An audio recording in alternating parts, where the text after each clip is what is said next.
Hola, bienvenidos a otro episodio de Entre el Mundo y Yo. El episodio pasado nos fuimos otra vez a Europa y empezamos a ver y a hablar acerca de cómo es que dos grandes naciones se unificaron. Entonces aprendimos de cómo Italia se unificó, liderados por Piemont, y cómo Alemania se unificó, liderados por Prusia. ¿Okay? Entonces Italia por Garibaldi y Cavour, y Alemania por von Bismarck y el príncipe, el rey Guillermo I. Vimos cómo la unión italiana fue un poquito más positiva que la alemana, y si no has visto este episodio te recomiendo que vayas uno atrás para que puedas verlo y seguir el hilo de lo que vamos a ver el día de hoy, ¿ok? Entonces, hoy vamos a hablar de una región que ha sido testigo de alianzas, traiciones, nacionalismos explosivos y más plot twist que una novela de Thalía o incluso una novela turca. Y mira, queda muy bien que sea con más plot twist de una novela turca, porque hoy vamos a hablar del Imperio Otomano y sobre todo el área de los Balcanes, ¿ok? Y es que cuando uno dice el polvorín de Europa, entre comillas, no es exageración. Literalmente estamos hablando del lugar donde se prendió la mecha de la Primera Guerra Mundial. Así es, amigos, ya nos estamos acercando, ya estamos más para allá que para acá para empezar nuestra serie de la Primera Guerra Mundial en este maravilloso podcast, ¿ok?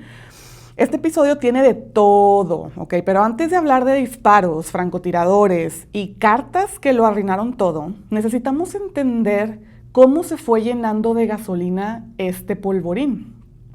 Entonces vamos a hablar de imperios en decadencia, como el Imperio Otomano, reinos en crecimiento, como lo eran Italia y Alemania, nacionalismos que se salen de control y una que otra sociedad secreta que juraba estar salvando a su pueblo mientras lo empujaba al abismo. De todo eso vamos a hablar en este episodio llamado Chismecito Balcánico, alianzas, traiciones y un balazo final. Aquí, en Entre el Mundo y Yo.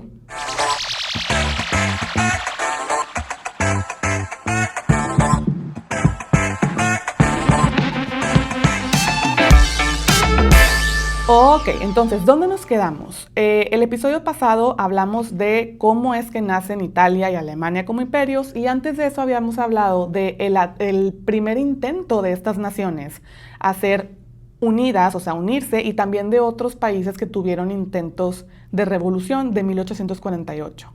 Entonces, en episodios anteriores vimos cómo Europa intentaba mantenerse ordenadita dentro de lo que cabe después del caos napoleónico, porque también hablamos de lo que sucedió, todo esto que les dije de las revoluciones del 48, las unificaciones italianas y alemanas, eso es después de Napoleón OG, ¿no? El Congreso de Viena había repartido el continente como quien divide una herencia con los primos. Cada quien se llevó algo, algunos salieron ganando más que otros, pero todos fingieron estar de acuerdo, hasta que las cosas se empezaron a salir de control.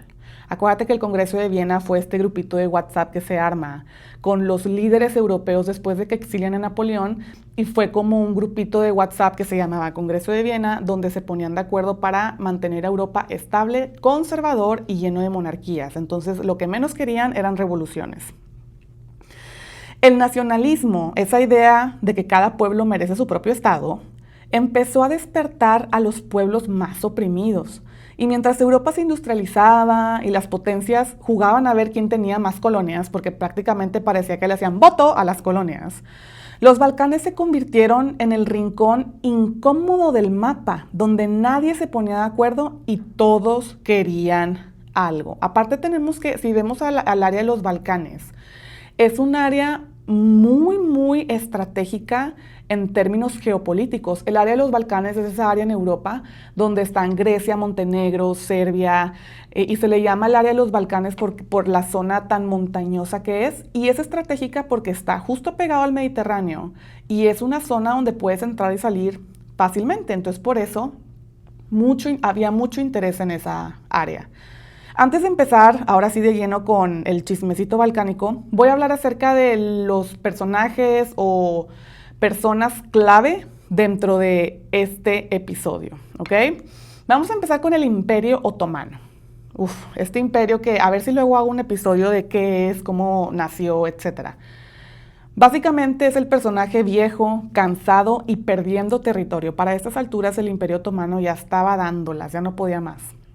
Y el Imperio Otomano era quien tenía control sobre el área de los Balcanes, de estos países chiquitos. Entonces ahorita eso es importante. El Imperio Austrohúngaro, para este entonces ya no era el Imperio Austriaco, no, ya era el Imperio Austrohúngaro. ¿Por qué?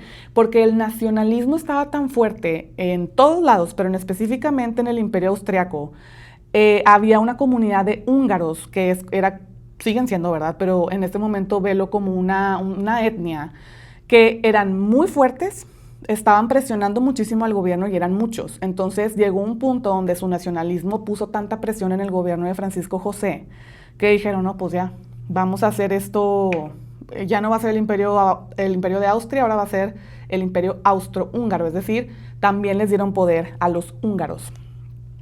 Era el Imperio Austrohúngaro, no nada más tenía húngaros, ¿sí?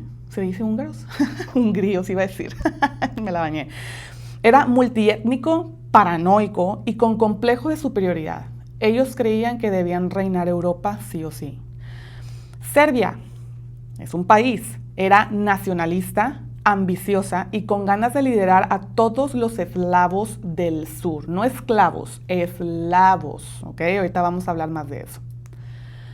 Rusia, el hermano mayor protector de los eslavos, metido en todo chisme balcánico. Estaba nada más ahí viendo, era como el hermano grande que veía ya sabes, que todo funcionara bien en esos estados. O sea, era aliado de los estados balcánicos. Y más porque Rusia y Austria ya eran enemigos, ¿te acuerdas? Eran befis en el Congreso de Viena. Rusia decide invadir una parte del Imperio Otomano. Austria se le voltea y le dice Nel. Rusia pierde humillantemente y ahí es cuando se separa el Congreso de Viena, porque Rusia y Austria se pelean, porque Rusia se siente traicionado por Austria de que no lo apoyó. Entonces, ahora Austria es odiado por los Balcanes porque siempre se creían como muy superiores y discriminaban mucho a la gente de los Balcanes. Y los Balcanes se hicieron amiguis de Rusia. Entonces, el enemigo de tu enemigo es tu enemigo. No, ¿cómo es? El enemigo de tu enemigo es tu amigo, ¿verdad? Entonces, más o menos fue lo que sucedió.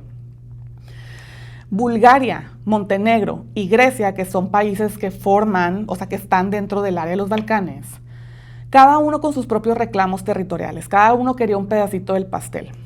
Bosnia-Herzegovina, un país clave en esta guerra, porque aparte es un país clave que tiene que ver con la Primera Guerra Mundial. Territorio simbólico y estratégico que todos quieren controlar, que vamos a ver cómo Austria lo anexa sin pedirle permiso y ahí es donde se hace el desmadre.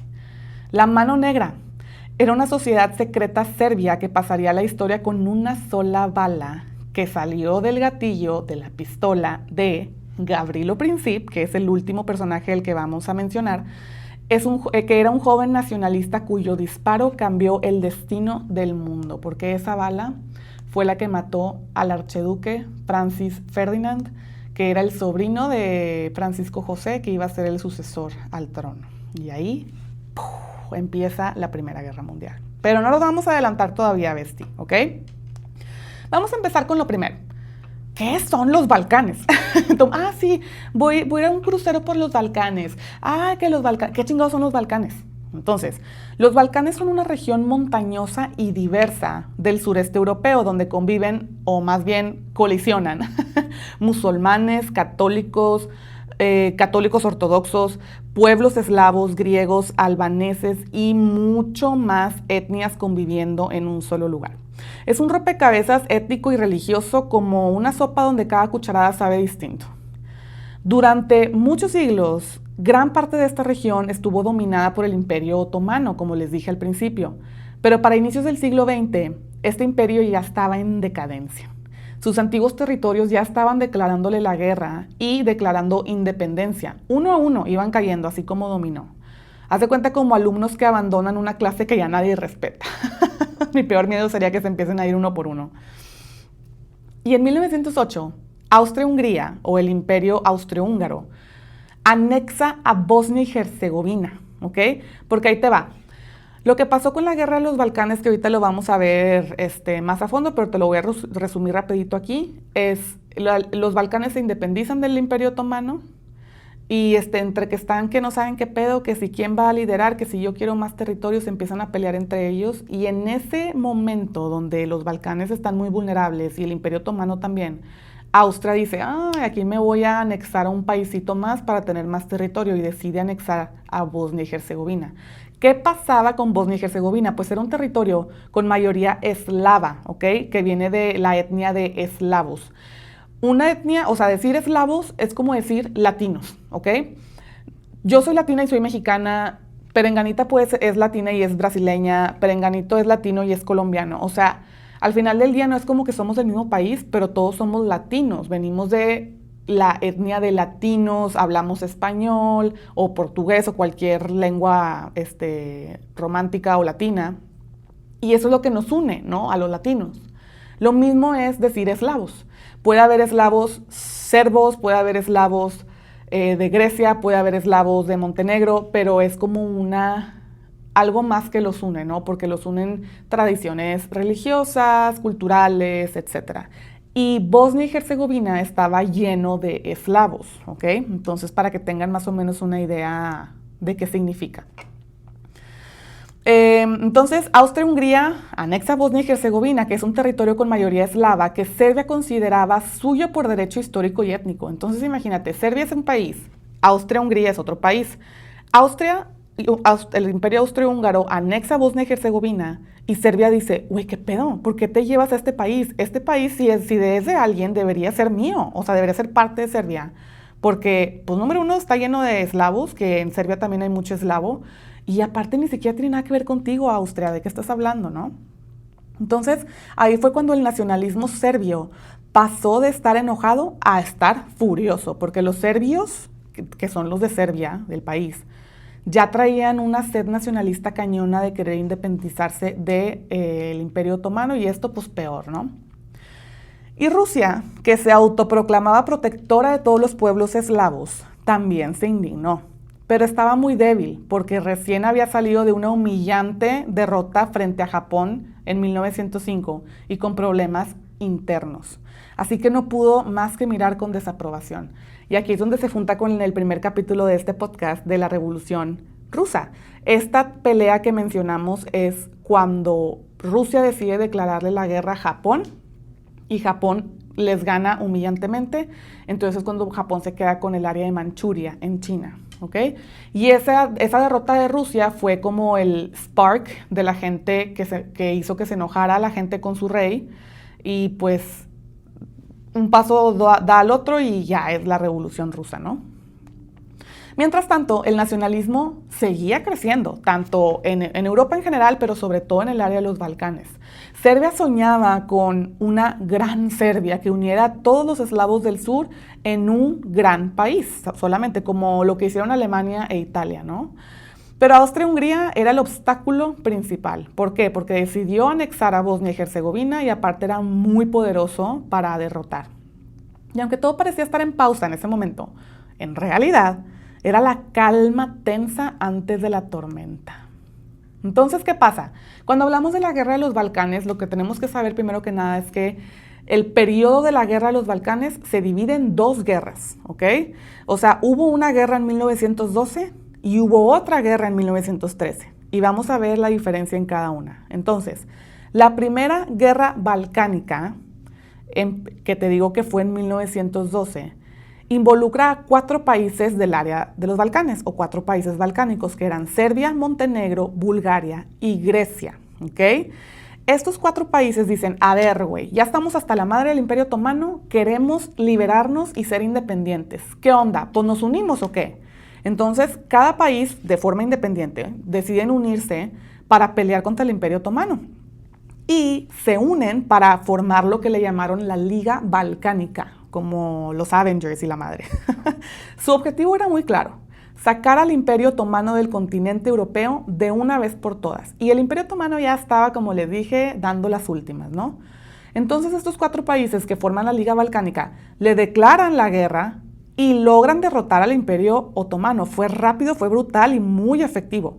El Imperio Otomano en esa guerra, después de la Primera Guerra de los Balcanes, pierde casi todo lo que le quedaba en Europa y ya solo quedaban, estragos de lo que algún día fue. Prácticamente fue cuando se convierte en Turquía, ¿no? Entonces, pero como en toda alianza apurada, que fue muy apurado lo de la Liga de los Balcanes que forman estos 4 países, al momento de dividir lo que ganaron, pues empiezan los problemas. ¿Por qué? Porque ganan, ya está fuera el Imperio Otomano, y Serbia empieza. Pues yo quiero que todos se anexen a mí y ser la gran Serbia. Y Grecia y Montenegro y Bulgaria así de que, espérate, güey. Y Bulgaria dice, sí, pues entonces yo quiero tener salida al mar. Y Grecia dice, espérate, güey, entonces ¿qué? ¿Vas a querer venir a invadirme a mí? O que total empezó el desmadre. Serbia quería una salida al mar Atlántico. Perdón, va a estar medio difícil al mar Atlántico, ¿verdad? Una salida al mar Adriático. Pero Austria-Hungría bloquea ese sueño creando Albania.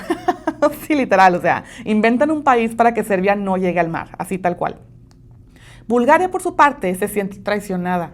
Esperaba quedarse con Macedonia, pero Serbia y Grecia no quieren soltar a Macedonia. El resultado, el nacionalismo vuelve a ser de las suyas. Y esa unión tan bonita de la Liga de los Balcanes que se habían unido para derrotar al Imperio Otomano, pues ahora resulta que esa liga se agarra a trancazos entre ellos y se deshace y empieza la Segunda Guerra de los Balcanes, que fue entre ellos. O sea, la primera se unen contra el Imperio Otomano, ya, logran lo que querían y ahora no se pueden poner de acuerdo y eso da a la Segunda Guerra de 1913, que era prácticamente todos contra todos en el área de los Balcanes.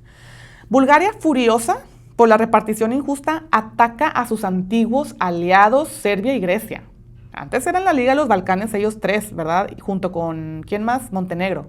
Nel, dice Bulgaria, no, güey, se están pasando de lanza, en eso no quedamos, pues te ataco, Serbia y Grecia. Pero sorpresa, Bulgaria pierde y muy feo.